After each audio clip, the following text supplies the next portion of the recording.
Welcome to Diced Onion, a Warrior podcast. We are your hosts. I'm Angelo Mike, and that is Mike Haggerty. Welcome to another episode of our podcast where we look back weekly at the show Warrior. And we're already up to episode 9, Mike. Holy crap.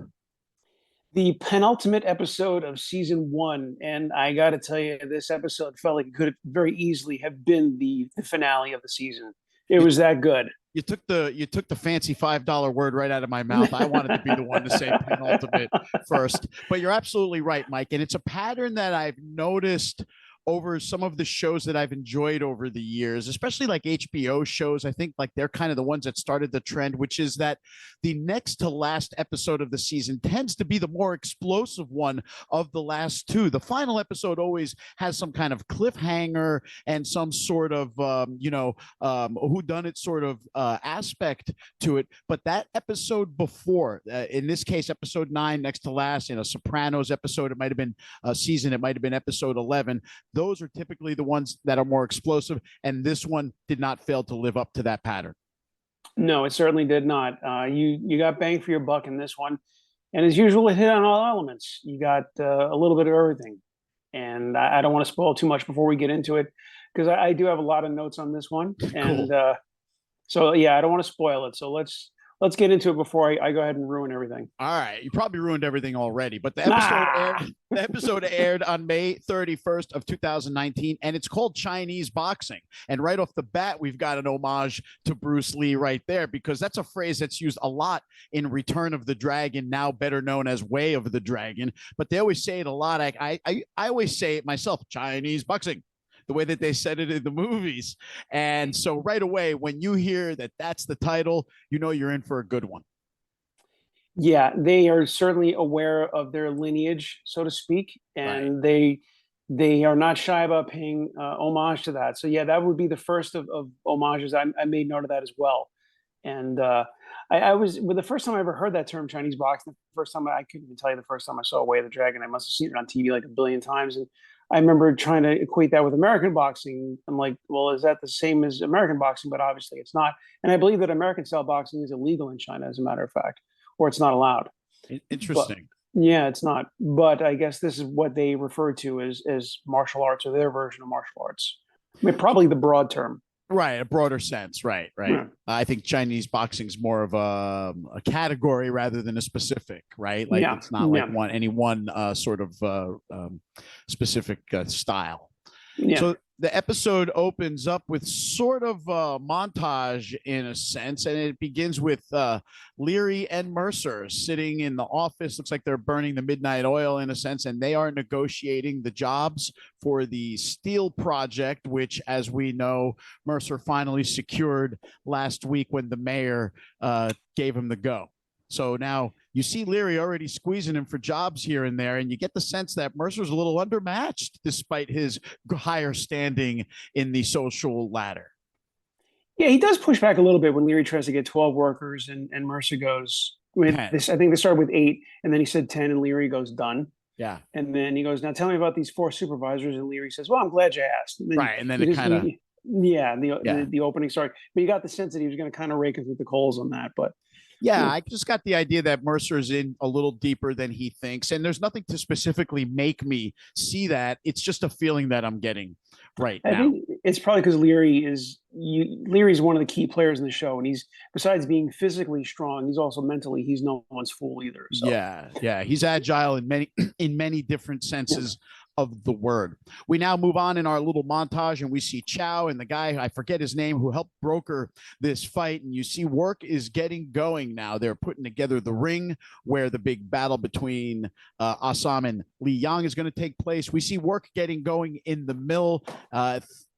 More things happening. There's training. Ah-Sam and Lee Yong are training. So this montage is going through all of these things as we head into the beginning of this episode here. We're still in the pre-credit scenes here. yeah, and this is kind of like the montage of the training. It's almost obligatory in any, I'd say, in boxing movie. Obviously, we all know about the Rocky movies, but probably in a lot of sports movies as well. This is almost obligatory. And this episode is not. There's a lot of dialogue in this episode, but it's not dialogue heavy because obviously the action is going to take a large place here. So this is just sort of setting it up, sort of building the tension. You also see them setting up the ring, right? We see Right. that.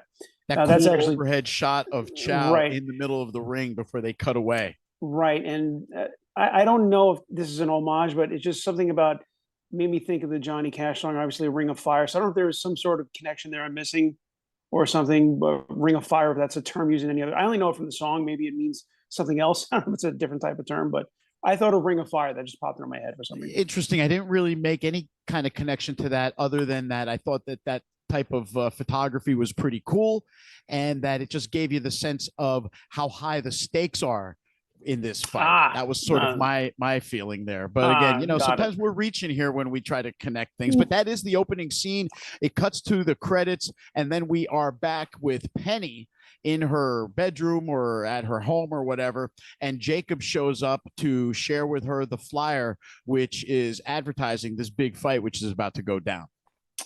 Yeah, yeah, and there's not really much to the scene, but it doesn't really need much either. Just it's kind of demonstrating that even though Penny is kind of done with him, that you get the sense that well, obviously she cares about him and she's gonna want to do something about this. Yeah, yeah. She's at least aware of the fact that he's taking place in this fight.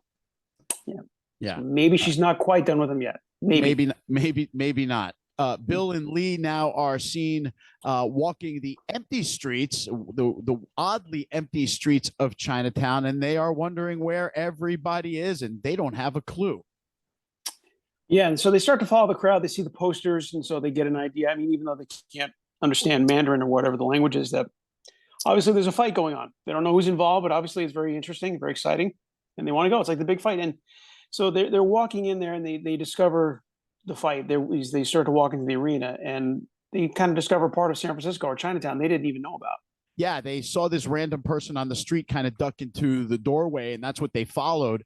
And when they get in there, one of them says to the other, I forget whether it was Lee or Bill. I think Bill says, "What the hell is this?" And Lee responded with, "Did you not know this was here?" And he said, "I didn't have a fucking clue," which is something Bill utters about 3 different times in this episode. But they do descend into this like makeshift dojo, so to speak. And before they go in, Lee and Bill have a very funny banter about deciding whether or not to go in, right? And Bill says, "So I guess this is the part where you think it might be a good idea if we go in here." And Lee's response was, I know it's a good idea that we go in here. I think we have to go in there. That's what it was. I think we have to go in there. So now here they are in this scene where once again, the place is packed. So that's why the streets are empty. Everybody's in there. And when you see people arriving and everything in their fancy outfits, some of them are dressed nice. You know what this reminded me of? Yeah, it was like a prize fight, like in Las Vegas, where all the fancy dignitaries are going to their ringside seats. That's kind of how I saw this. It reminded me. I was expecting Don King to step into the middle of the ring. Michael Buffer. Yeah. It reminded me of that, and it reminded me of like the 70s when you'd see like the gangsters show up in their fur coats with their good-looking women and the diamonds and all that. That sort of gangster chic style about it. That was another analogy we made here while we were rewatching it. It was kind of like the mobsters showing up to the big prize fights at the Garden or something back in the day. So now the scene cuts away to Young Jun and Ah-Sam. We are minutes away from this fight, and it's funny. Young Jun says to him, he wants to thank Ah-Sam for doing this, and he says, "Thank you. You didn't have to do this." And Ah-Sam's response was great. He goes, "Oh, I didn't." And then Young Jun says what I think could have been the other title of this episode. I always find another line in the show where I think they could have been the title, but he goes, "Hey, we're having a moment here. Don't fuck it up with the truth." Right. And then it cuts away to now Lee Yong and Mei-Ling, and they're in their kind of pregame meeting here. And Lee Yong asks her one more time, "Are you sure about this? He's your brother, and one of us is not going to walk out of that ring." Yeah, and we go from the sort of somewhat lighthearted moment between Ah-Sam and Lee and Young Jun to Lee Yong and Mei-Ling, and not so lighthearted here because Mei-Ling is not in effect, but she is actually calling for the death of her brother. she's saying we have to win this. So there's no all bets are off here. They have to come Yeah. out of this on top. Lee Yong knows what's at stake, and if the lightheartedness of Young Jun and Ah-Sam did not convey that, the flip side of this between Lee Yong and Yep. Mei-Ling absolutely did convey that. And Now and back. look, you can't. I'm sorry, I was going to say you can't say she didn't warn her brother. She did say you gave him multiple chances to get out. Not that I'm defending her. I guess I am, but Well, no, but what you're saying makes a good point, Mike, which is that Ah-Sam is a stubborn dude. But we talked about it last week. He got himself painted in this corner. He does not want to be in this fight. When they asked him if you will be the guy to represent us, he barely half-heartedly said, "I will." yeah. So, Mhm. so we already know he doesn't want to do this, and it makes you wonder how well someone can perform when their heart is not into whatever they're endeavoring. So we will see exactly what happens. We're now back into the crowd. Here's Chow. He sees the cops. He knows them both now. We know he knows Lee O'Hara. Now we know he knows Lee. And they ask him what's going on. And I love Lee's or Chow's response, which is just some neighborhood entertainment.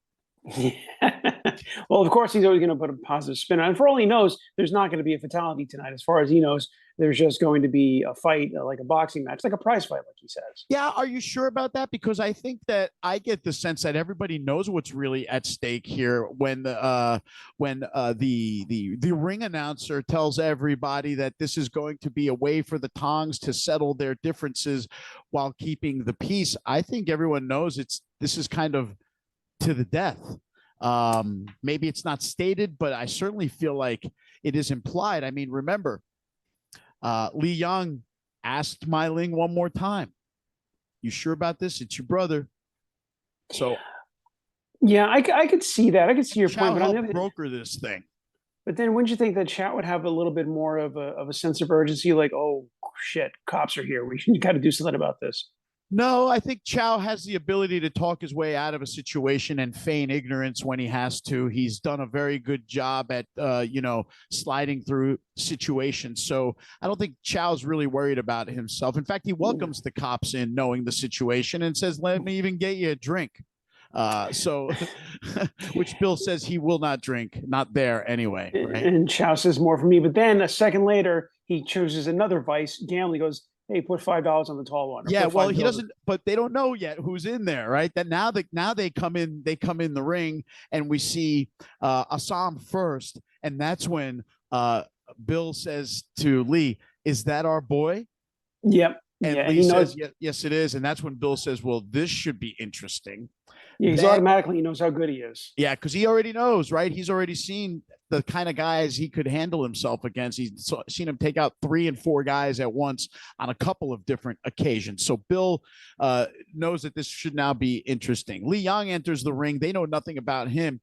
But we see like a cool, before the fight begins, like a blessing ritual. You got a couple of like Buddhist type looking monks in there, and they're waving around like the smoking sort of urn or something, and everybody's bowing to each other here. So there's sort of like this sense of honor before the brutality, which I found sort of interesting in anticipation of what we're about to see.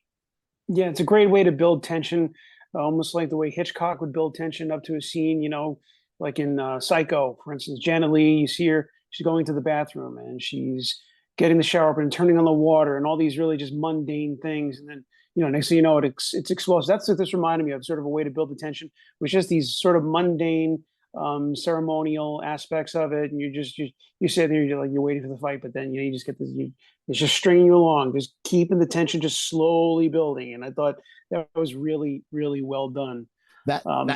And that is when Bill turns to Chow, who's still standing next to him, sipping the beer Bill wouldn't take, and says, "Hey, $5 on the tall one." And Chow takes the money and scurries off, I guess, to place it with the bookie, right?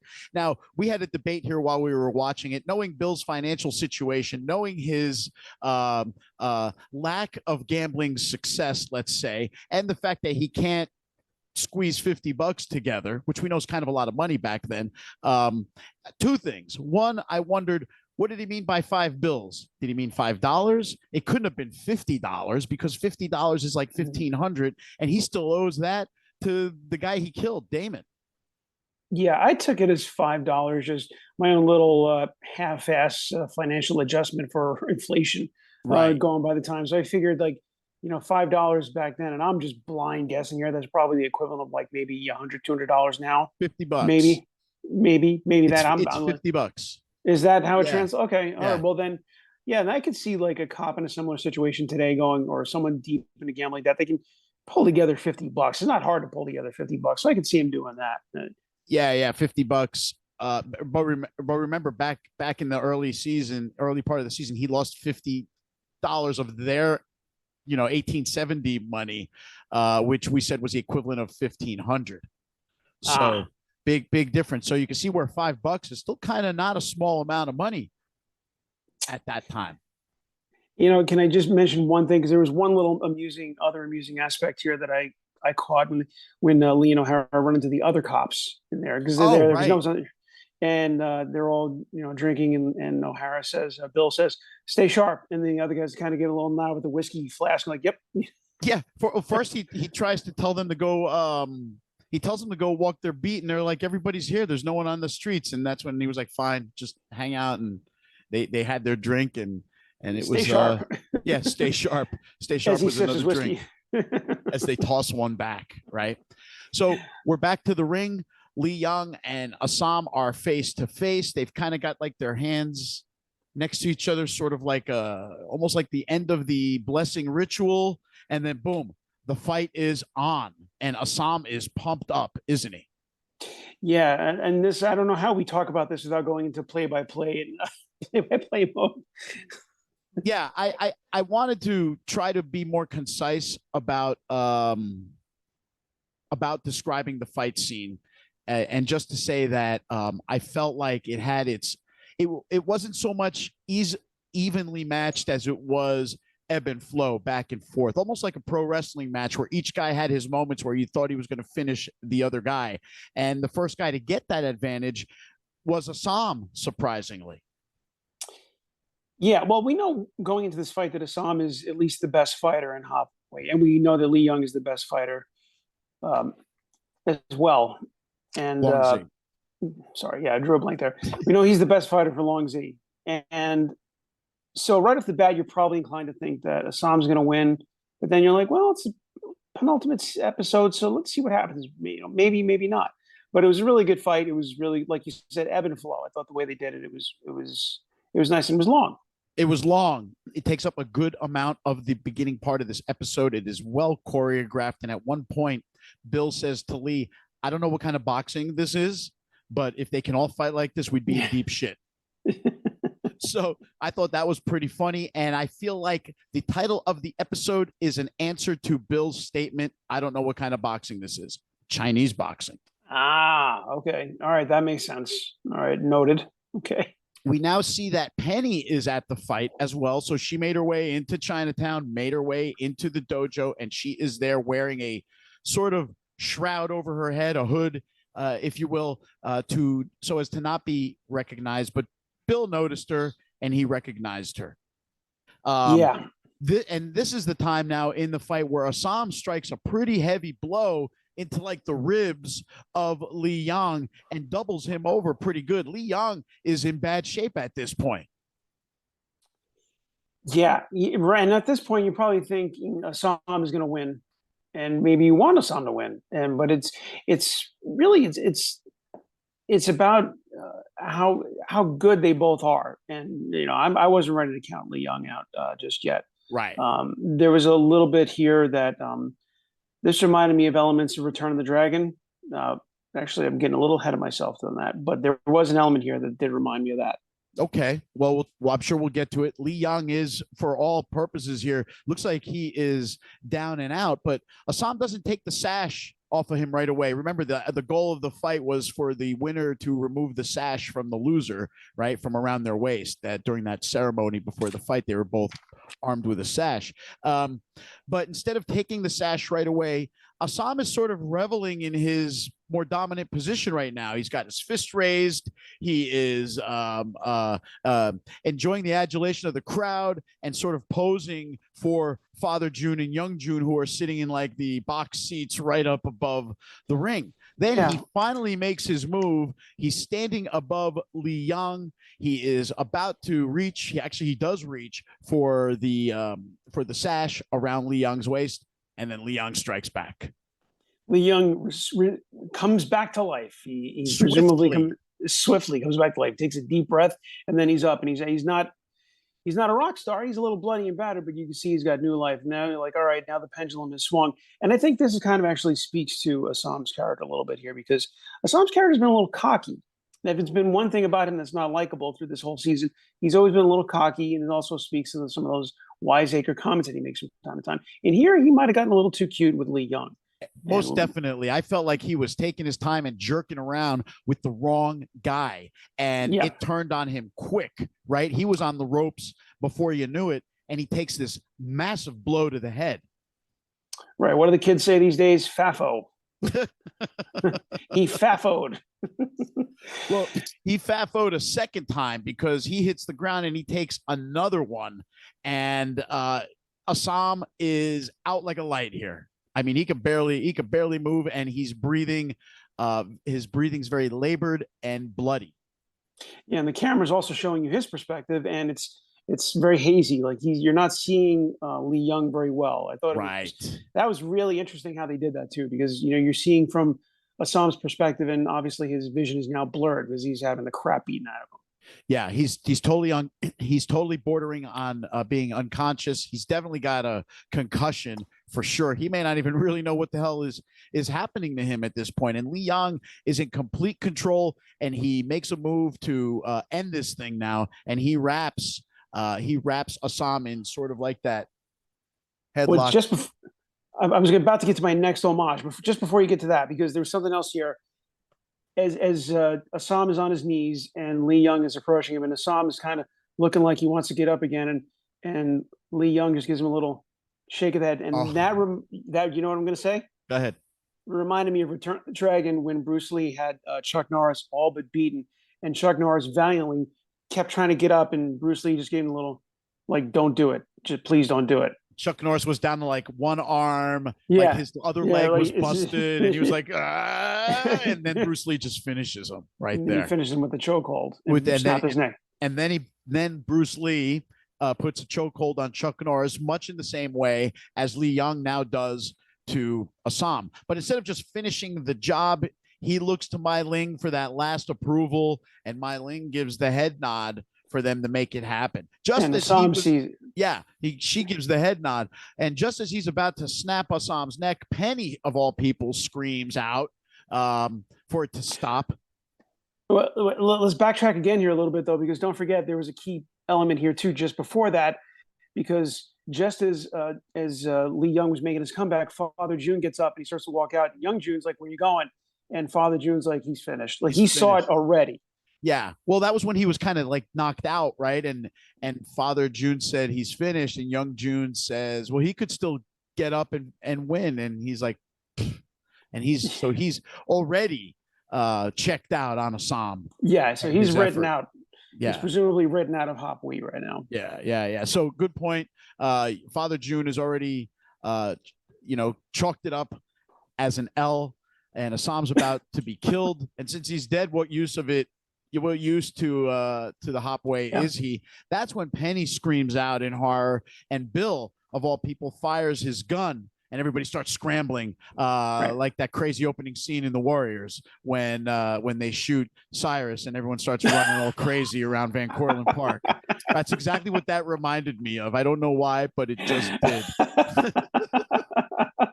Can you dig it? Exactly. And then they shoot Cyrus, and then the cops' lights come on, and then everyone starts running around all crazy. That's how I saw people running around that dojo there, trying to escape whatever was going to happen next. That's when we see Penny kind of almost being trampled on, and Bill rescues her and pulls her up and takes her off.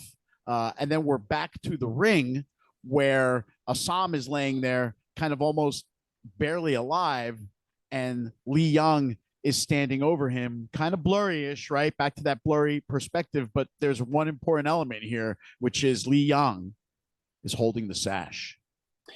And I thought this was kind of interesting because Lee Young, I think at this point, could have easily killed him again if he wanted to, but he kind of chose not to, which I thought that was really interesting. Did he choose not to, or was it because a matter of self-preservation, which was, I mean, I guess he was going to kill them in front of the cops, kill him in front of the cops anyway, but then it's a matter of now knowingly doing it, because if Ah-Sam turns up dead with a broken neck anyway, the cops know who to go find.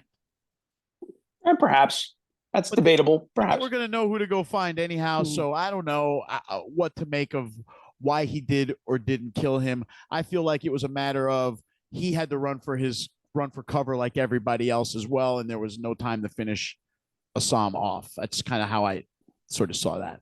He suffered the final indignity of having his sash taken away. Yeah, I mean that was sort of the end all, right? Which is you're the loser, dude. And this is the first time we see Ah-Sam a beaten man.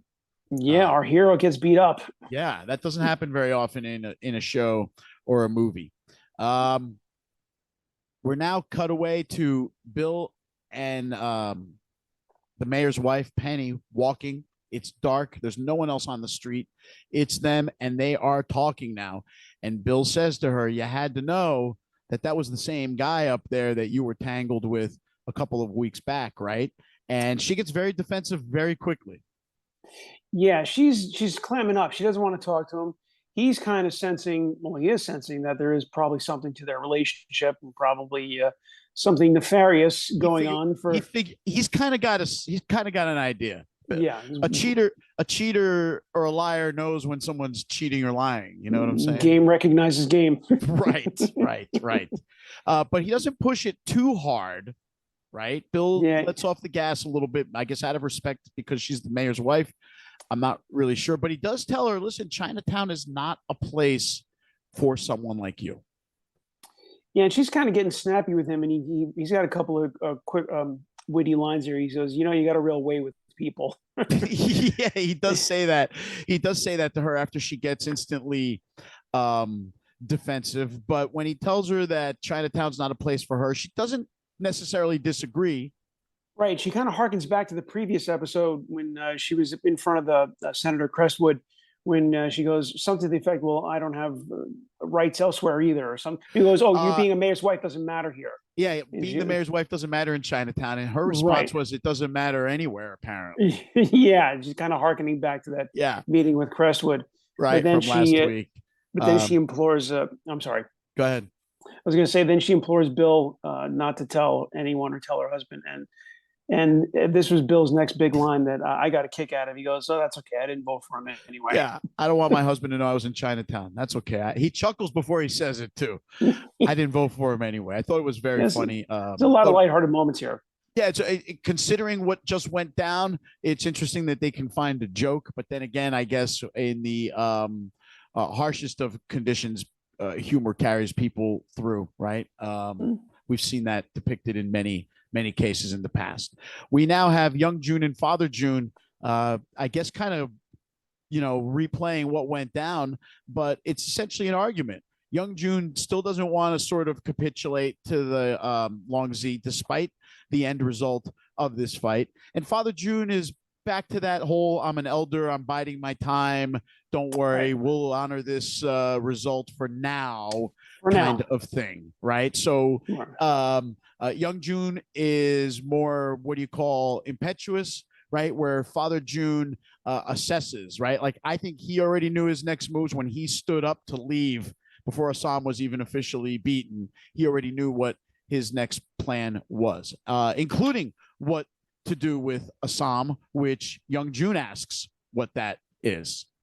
It was kind of interesting because Lee Young the way the fight ended, it kind of left him with a problem because it would almost be easier if Ah-Sam was dead and that would just be it. But he's not dead. So now they have to debate what to do about him. And Father June obviously is not very high on Ah-Sam right now because he's failed. Yeah, he said he's no use to us anymore. Right. He lost. So almost surviving actually was more of a problem than if he had died. Yeah, if he'd have been dead, this would have been a lot cleaner, so to speak. But Yeah. I find that essentially what I likened this to was kind of like a secret agent or a spy being burned by their organization at this Mm. point, right? And so that's where Ah-Sam is. He's basically been burned. He's out of the hopway, and they don't care about him or his recovery, which is what we see next. Is Ah-Sam again barely recognizable, beat up, struggling from his beating, and he's at our toys. You can kind of tell. It's not totally clear yet, but you can tell he's kind of at our toys, and no dialogue in this scene, just him really doing some great acting, by the way. Andrew Koji with great acting here in conveying the pain and agony that Ah-Sam is going through while he lie there unattended. Yeah, just kind of conveying without words his pain and anguish, physical Yeah. anguish, which Yeah, physical. It's total. It's mental too, because he just got his ass kicked, and that's not yeah, something he's used to. no, no. And I kind of took him that he probably was at a toys place because really, what other friends does he have left? It's basically her and Chow. And I don't see Good Chow point. having that level of caring. So really, he doesn't have. He's a man without a country right now. Yeah, and a man without any people. I mean, his sister just tried to have him killed. The cop kind of saved him from being killed, but nobody, his former organization doesn't care about him, and he's only got Atoy, who shared why she cares about him because she sees him as more than just some dopey hatchet guy, right? And so he's lucky to have her right now. Um, we're back at Mercer's mill, and in limps Buckley. He's always the harbinger of good news, isn't he? And he strolls up on Mr. Mercer, who welcomes him and says, "Wow, this is an unexpected visit, Mr. Buckley. What brings you here?" And Buckley gets right into his cryptic language, right? Economics, Mr. Mercer, economics. And then he reveals something Mercer probably wasn't expecting at this late stage of the contract negotiations, did he? Yeah, he's telling them that there's been another bid, a cheaper bid, And and he's going to need to do something about that. yeah, and Mercer immediately says, "What do you mean? I was awarded the contract. How is there another bidder?" And Buckley, in his sneaky way, explains that away very easily, doesn't he? You just got the opening. There's going to be many contracts, and that was a little little hustle, little side card he played there. Yeah, so Mercer's backstabbed now. He sees that the deal is being pulled from him, and he says, "Well, what do you mean there's another bidder?" And he says, "Someone came in with a 15% less of a bid." And Mercer makes a good point. He says, "How can they be producing the same kind of quality steel at that much less of a rate? It can't be done." Chinese labor. Boom. So now he realizes that his the second bidder, who will not be revealed by Buckley. He says he's not at liberty to say who the other bidder is now undercutting Mercer by 15% using Chinese labor. And as we already seen in the beginning of this episode, Mercer is in deep with Mr. Leary, and I don't get a sense that there's any way out of that. And Mercer's face, you could see it. He knows he's kind of screwed right now. Yeah, he's kind of damned if he does, damned if he doesn't. If he keeps it up, he can't afford to underbid. But if he doesn't cut jobs, there's going to be nothing to bid anyway. There's going to be no jobs to be had anyway. So it's damned if you do, damned if you don't. Yeah, he's in a position where he's got to figure out now what he's going to do to be able to secure the future contracts, which, unbeknownst to him, are suddenly up for bid beyond this first one, which took him forever to get to begin with. They jerked the guy around for a long time until they finally assured him that he would get the work. Now he's finally up to full speed. He's got a staff full of Irish labor. We saw them on a couple different occasions cranking out the work, and now he just had the rug pulled out from under him. This has just gotten interesting, Mike. Yeah, Buckley, he's showing us how things can get just as violent, so to speak, in the financial machinations of how this works. In his own way, fighting his own fight. Yeah, and as Mercer closing comment says, "How am I supposed to compete with that?" And Buckley's response was just economics. The same way he walked in cryptic, he walked out cryptic. But boy, in between, he was very specific.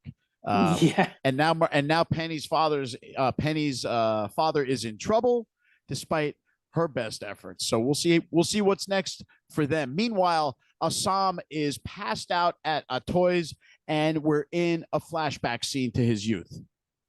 Yeah, and this is going to bring me to my. Well, I'm sorry, I'm getting ahead of myself again, but I'm getting to my next homage. But we see young Ah-Sam with young Mei-Ling, and he's in trouble with his father, and he has a black eye. He got Yeah, into a he's fight. been here before, hasn't he? He's Yeah, beat at up. least 3 times that month. Yeah. And he gets told to by his father, why you keep picking fights? You're getting at least pick fights with people you might be able to beat up. Yeah, dear old dad's not having it because his son can't help him on the farm, so he can't plow the fields or do whatever he needs to do. Right. He's laying there beat up, and meanwhile he's got no one to pull the plow or harvest whatever it was, and Borderline tells him he's useless before Mei-Ling like comforts Ah-Sam and tells him his father didn't really mean that. This is a little bit of a gut punch, seeing how she just tried to have him killed, but you see when they're kids, they're really close. She cares about him. She tends to her brother. She cared about him a lot. He was her little brother, right? But obviously, Right. he finds himself in no-win situations and kind of needing to be bailed out. This is another occasion that we've now seen or heard about. While he's there, kind of half in and out of consciousness, we see Lai, the girl who was waving the sword around last week. She comes in to attend to Ah-Sam. And then Mei-Ling shows up, or does she? Like, it's kind of, this is where I think that Ah-Sam is hallucinating, kind of going in and out of consciousness, and he thinks he sees Mei-Ling. But it turns out to be a toy who, once again, he's being tended to by the women in his life. Yeah. The women in his life are like the last people to help him, right? After his father sort of rejects him, and then after everyone else in Chinatown's is Hop Wee, or said hit the road. Well, he doesn't know that officially, but he's kind of he's a man without a country, both as a kid, and once again we see it kind of comes around full circle. The women in his life are helping him out. Yeah, and this is where Atoy comes in, and it's not Mei-Ling, it is Atoy.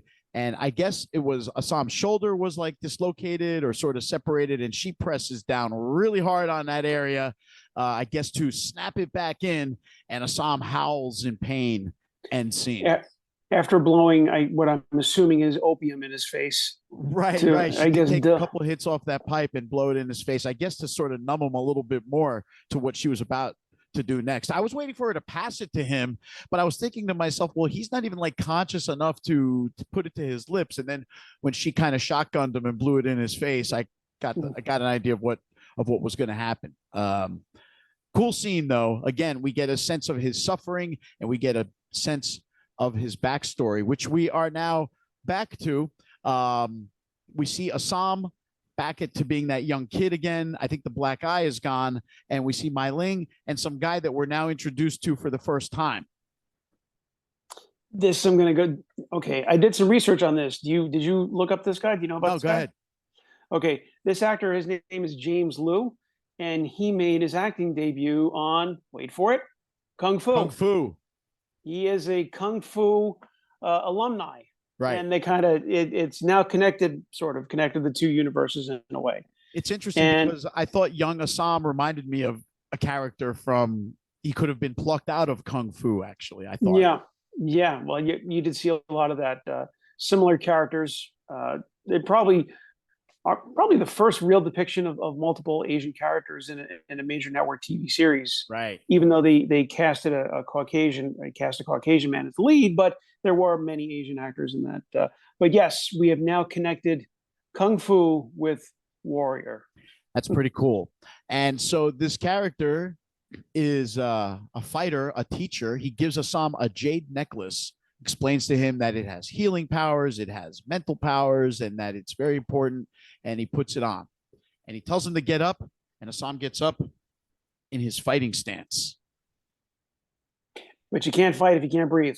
Yeah, it's interesting because the guy, I'm sorry, the character's name slipped by me. Ah-Sam said it so quickly, and I didn't write it down.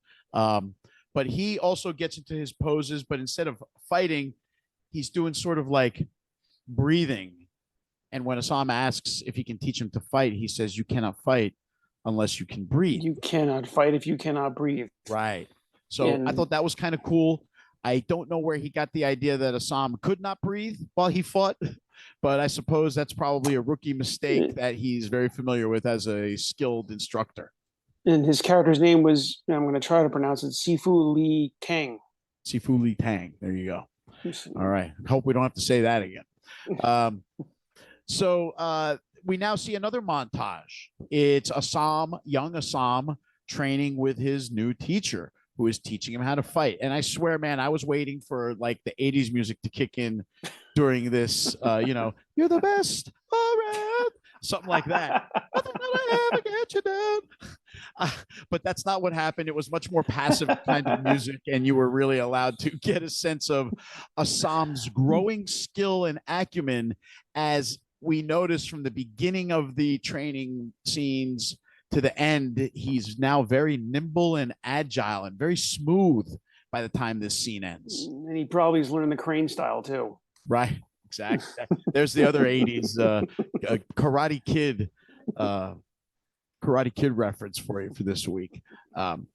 So Ah-Sam is definitely dreaming, because it kind of cuts in to him being there out of consciousness on Ah-Toy's in Ah-Toy's bed there. And now the scene ends with Ah-Sam leaving with his teacher. And Mei-Ling didn't want to see happen. Right. She loves her little brother, but he promises her he's going to visit every month, and he gives her the jade necklace.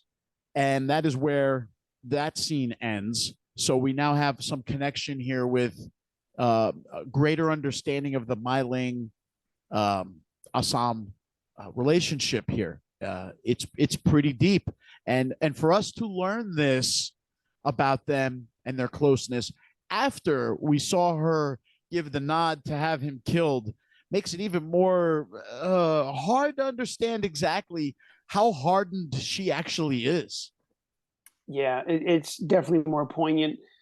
It definitely weighs a little bit heavier on the heart now that you've seen the total backstory. Because up until now, all we've been going by is their dialogue with each other, and you gotten a sense that they are close, or they were close rather. Yeah. But now you really see it. You see it as kids, and of course, with children, emotions are always a little higher, right? Right. So you see with these two young adults, or not adults, but young adults, and you feel the emotion. It brings out that emotion more. Yeah. Yeah, good point. But we go from the past Mei-Ling to the modern day Mei-Ling back at Longzhi headquarters, and it's essentially time for her to take over. Her and Lee Yong are there in front of like the council, the elders, and they have basically announced to everyone there that Mei-Ling's now in charge. But not everyone necessarily sees it that way, do they?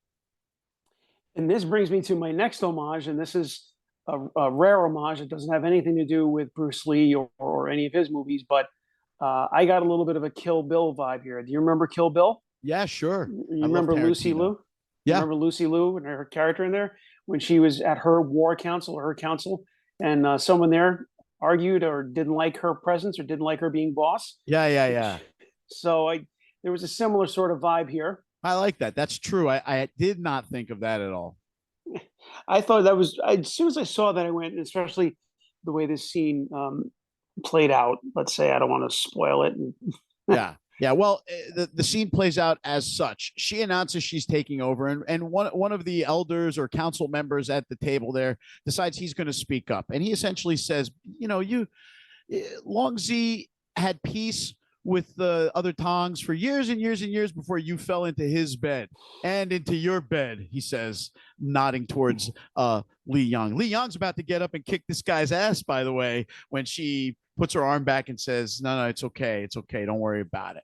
And this is where she gets up to prove her strength, even though they know her motives, right? And they know how she climbed the ladder to get to where she's at. It's not really a big secret here anymore. She still stands up to prove her strength, doesn't she? Yeah, and she basically says she's not going to be disrespected in her own house. And then she deals with the guy in a unique way, at least for this show. Yeah. Because she pulls out a gun, and you don't see a lot of guns, at least by the Asian actors or the Asian characters, because mostly they're dealing with their hands, or they're dealing with swords or knives or hatchets. Yeah. And she pulls out a gun, she pulls out from her sleeve, and she blasts the guy right in the head. Right between the eyes. Right between the eyes, sort of similar to how Kill Bill, the scene with Lucy Liu ended, where she chopped the guy's head off. And she says, if you argue with me, I take your fucking head. Yeah. She put it right between his eyes, and her her question to everybody else was, I suppose, I expect no one else will have any objection. And no one says a thing to her. She shot that guy in the head, and they all clammed up. Suddenly, no one was so against Mei-Ling being in charge, and that is the end of the scene. There, all the other elders, assumingly, are going to fall in line with Mei-Ling being in charge of the Longzi. We are now back at Ah-Toy's. Penny is at the door, and she's here to check on Ah-Sam, even though Toy says to her, "You shouldn't be here." Yeah, certainly the mayor's wife should not be in a Chinese brothel. Wow. That's not a good look. And Ah-Toy makes sure that she understands who she is and says, "You are the mayor's wife, aren't you?" And she says, "Yeah, she does." And she walks in, she lets her in to go see Ah-Sam. But I got to tell you, Mike, help me out here, because at this point in the last episode, she tells Ah-Sam to get lost. They can be nothing outside of her apartment. There's no hope for them. He needs to leave and not to come back. Yet she shows up at the fight when she catches wind of that. She sees him take his beat down. And now she is at Ah-Toy's to, I guess, tell him she cares. She tells him she misses him. But what's the deal there? Is she yanking him around here? Or does she just really want to be with him? I'm confused. I don't think she's yanking him around. I don't think she has that in her. I think that she really does care for him, and that she can't give that up. Excuse me, no matter what she says. Right. She cares deeply for this man, and the heart wants what the heart wants. No matter, and I guess maybe seeing him so close to death has kind of brought that back. Like she didn't. Okay. She certainly doesn't want any harm to come to him. But no, I don't get the sense that she's jerking him around. Not by any measure. I think that this is just a matter of the heart wants what the heart wants, despite how wrong it may be in society's eyes at that point. Speaking of jerking people around, we see Buckley and the mayor now. And the mayor, who's being jerked around in this situation, says to Buckley, "Hey, if you're going to lower the boom down on my father-in-law, at least give me a heads up that you're going to do this." So Buckley did this end around without the mayor even knowing, when he told Mercer there was a second bid. And we find out what about the second bid? That it wasn't real. He made it up. There isn't one. There's not a second bid. It's Buckley. I guess Buckley flexing some muscle. Yeah, flexing some muscle in Penny's dad, and also possibly on Mayor Blake as well, kind of making moves without his permission, because he had to know that the mayor was going to be upset about that. But Buckley quickly lets him know why he does it. He's basically saying, "I'm here to clean up your mess." Yeah. And he has an eloquent way of telling him how he cleans up his messes, whether if I'm not pulling you out of Chinese wars or getting you out of other messes. He says it's my job to do these things. So clearly, once again, Buckley is pulling strings that even the mayor doesn't know. We said last week he's kind of a dumb mayor. He's not too bright. And this is another example of that. And he goes back to the whole, "You should have told me first." By the way, I just want to backtrack a couple of sentences. When Buckley was telling him his job description of, pulling him out of Chinese brothels and all the other bad scenes, Buckley does or the mayor rather, kind of turns back to see if anyone else happens to maybe be listening, because Buckley doesn't exactly whisper these things or say them with any kind of sort of, secrecy whatsoever. Right. And you get the sense that finally Buckley is just sort of laying it all on the line. He's laying all his cards out there for the mayor. He's like, "I'm not going to take your shit. Here it is. I pulled you out of message." Yeah. This is the first time that Buckley really has not kind of chosen his words as carefully. He's like basically calling the mayor out on his bullshit here. That's true. And this is the first time I can recall seeing that anyway. Yeah, no, it is true. It's the first time you see him really stand up to him in a sense and tell him, that there's been, he needs to be kind of checked, so to speak. And he goes on to paint the financial situation, which is, hey, it would not look good for you to be awarding bids automatically to your family members without other people having at least an opportunity to bid on it. I would expect that you would know that, as to how that looks. And we have to make it look better if you're going to be the mayor again after this. Remember, there's like an election coming up for him as well.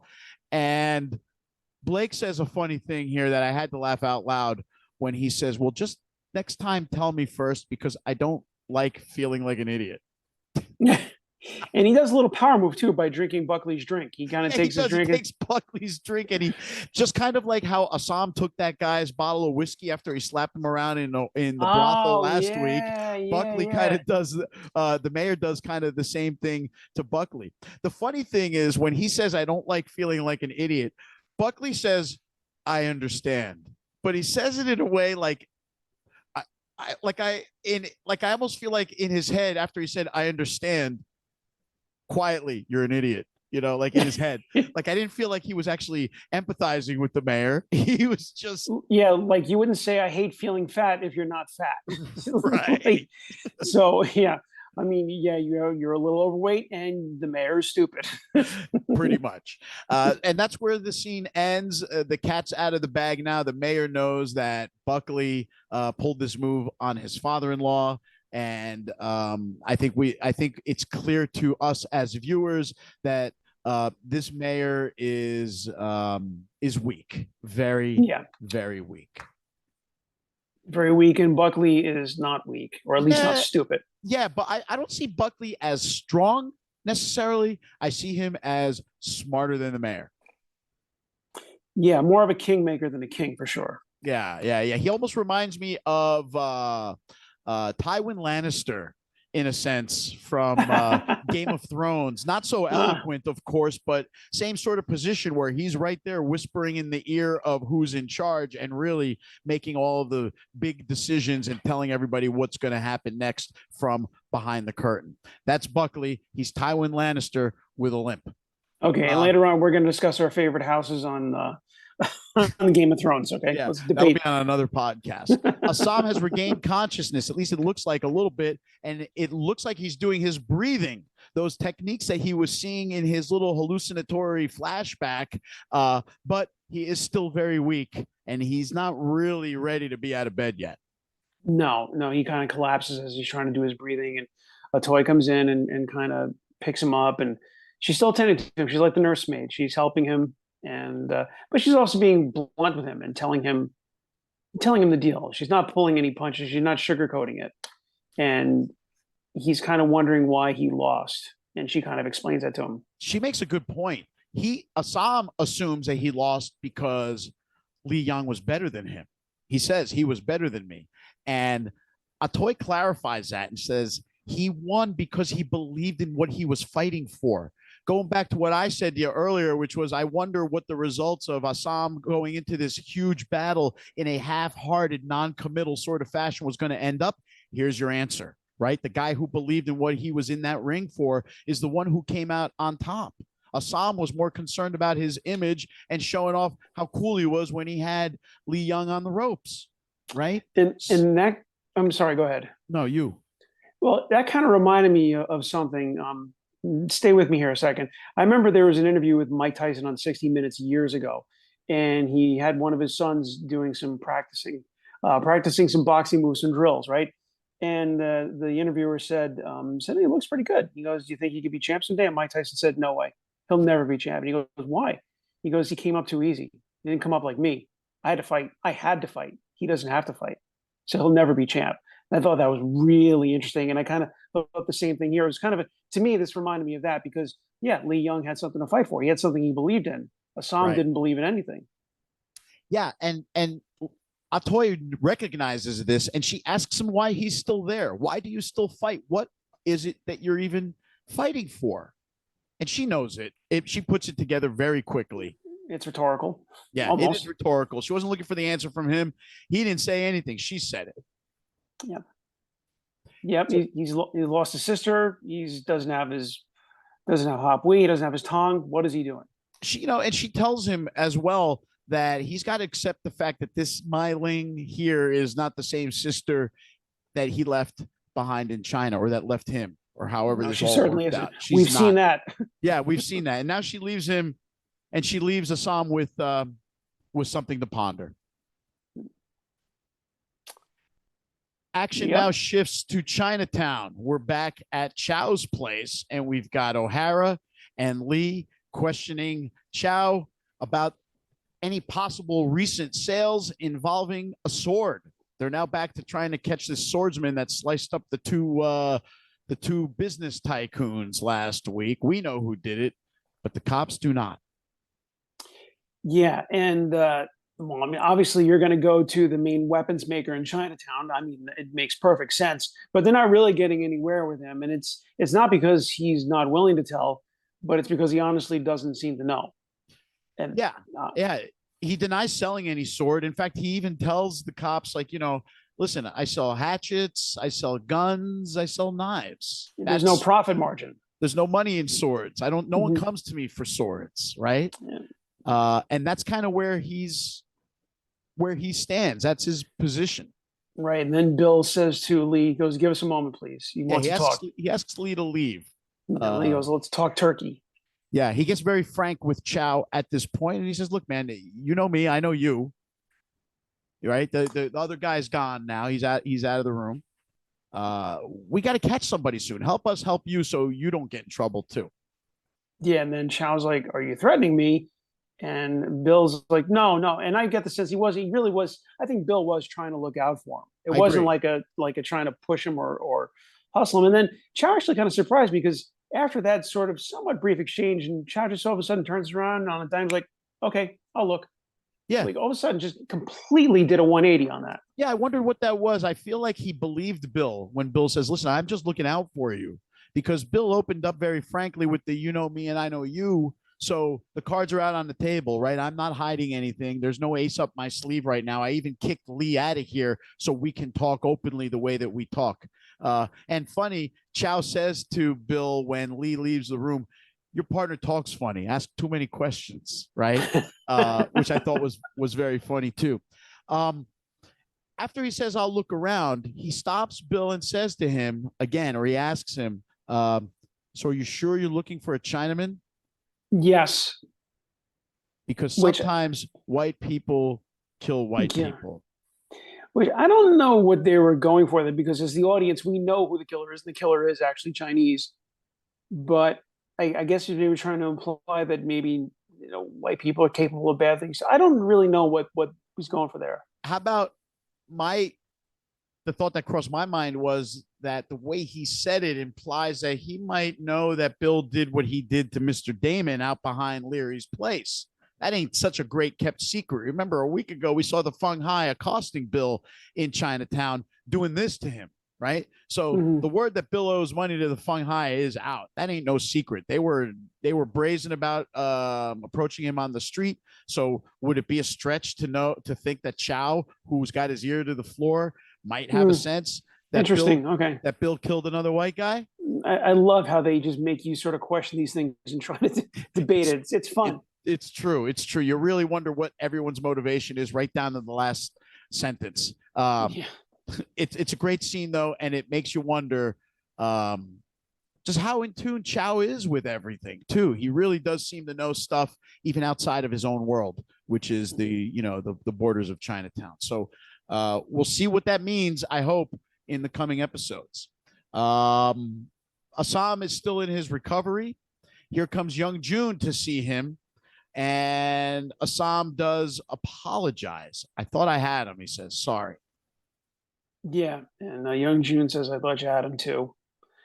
And Young June just sort of breaks down the scenario for him. He goes, I guess he sort of kicked him out of the hop wee, out of the taunt. He's kind Yeah, of out. Ah-Sam asks him what happens now, Yeah. and he says, "I think you know." But the only thing he said was, "If you try to join another Tong, you will be hunted on sight. You're going to be a Right, marked man," which I right. guess means that he can go on with his life. He can't join another Tong. Yeah, no more organized crime life for him in Chinatown, which essentially means that if he's going to stick around, he's got to be like everybody else, selling a apple core for a nickel, you know what I mean, on the corner, and just be sort of the mass of the, I think Atoy said 25,000 Chinese that are Yeah. in Chinatown, right? And I Right. don't think that that's too appealing to Assam. Call me I crazy. mean, yeah, he realizes that he's going to have to get egg noodles with ketchup now instead of spaghetti with marinara sauce. Yeah, exactly, right. Um, Goodfellas. that's from Goodfellas, right? Um, I, Young June also tells Ah-Sam that this is the last time he can talk to Yeah. him. And you can tell he's kind of torn though, because they've developed a little bit of a brotherhood over the first A bromance. Yeah, a little bromance over the first 9 episodes of this. And he did vouch heavily for Ah-Sam when it was time to choose their warrior for this fight. So maybe he feels a little responsible for Ah-Sam getting kicked out here. But interestingly, before he exits the room, he stops and he asks Ah-Sam if he ever thinks about that time they were in Grass Valley. That's that episode that was entirely taking place in that one room in the saloon. In the saloon, yeah. A few episodes back. He says, "You ever think about that?" And he says, "We never should have came back from there." Remember, Young June said to himself, "Go with the girl, go with the girl," when the prostitute was climbing out the window of that episode. So yeah. I think he regrets not taking his opportunity. And we see that he shows a little bit of his human side outside of just being the heartless gangster who has to tell his former friend that he's not in the club no more. Yeah. Yeah, he got kicked out of the club, and that definitely showed a human side to Young June. That's I mean, all the characters here are so layered. You know, no one's just completely 100% bad on the show, but no one's really 100% completely good on the show either. There's so many layers, which makes them all the more compelling. Yeah, that is what's pretty cool about this show, right down to the cops as well, who we see in Chinatown again. It's Bill, it's Lee, it's the other guys that we saw at the fight having a couple drinks earlier, and they've got a couple drinks on them now. And Bill again tells them, "Stay sharp." Right? That same line when they're sipping their alcohol. I guess that means don't get too blotto. I'm not sure because I guess Irish cops and drinking go hand in hand, and it seems acceptable. But he tells them, "See you in the morning at roll call," and they are off into the night. We've got Lee and Bill walking together, and Lee says, or Bill says, dead tycoons and Chinese swordsmen. Any idea where to start? And well, really, no one knows where to start with this one, including Lee at this point. But then Bill asks him, he goes, "No, don't you have any other Southern style quips for this scenario?" And then, which I thought Bill or Lee rather had the line that another one could have possibly been a potential candidate for the episode title of the episode. But he goes, "The guilty fox hunts his own hole." And then Bill goes, "Well, what does that mean?" He goes, "I never really knew." And then I never understood. That's when they kind of laugh and part ways, right? Yeah, there's a lot of lightheartedness in this episode, but it's not over. It's not over. You think it's over, and they part ways. Lee's on his own. He turns around, starts walking, and boom, he is attacked by two or three guys in the night. Clearly Feng Hai. We were just talking about them. You can tell the Feng Hai from the Hop Wei or from the Long Z. They've got their own distinctive look. And Lee holds his own for a little bit, but he's no match for these dudes, is he? Especially when Zing, Dustin Gwen shows up. Yeah, that was when you knew Lee was in trouble. With the first couple guys gave Lee a good beatdown, but then Zing showed up and he was just outmatched then. Yeah, so I'd say that Zing, Ah-Sam, and Lee Young are the best fighters in the show. I think we've established that. Yeah, and we see Lee fall backwards and knocked out cold, and Zing drops a Feng Hai calling card on his chest, and that is where the episode cuts. So looks like Zing wants people to know who beat down Lee right here. That's a message. And is he sending the message to Bill because he wants his $50? I don't know. I was trying to figure out why he would do this. I mean, why not just attack Bill? That would make more sense. But I don't know. I don't know. We're gonna have to wait and find out. Yeah, and we've got one more episode left in season 1. That would be episode 10, which we will talk about next week and put on the channel. But Mike, this was another good one, man. I mean, we keep using the word explosive to describe these episodes. This one was dynamite. Yeah, it was dynamite, and I expect next week's to be a barrel full of dynamite. Yeah. You know, I want to see now if this show Warrior kind of goes off script that many shows have taken, which we discussed in the very beginning of this episode of our podcast, which is, will they have an equally or even more dynamic episode 10, or will they dial it back a little bit like shows like The Sopranos or Boardwalk Empire or The Wire tended to do? And I guess there's only one way to find out. Watch episode 10 and join us next week on Diced Onion, a Warrior podcast. Make sure you subscribe. Make sure you like. Make sure you tell your friends and watch this show. Mike, see you next week. Always a pleasure.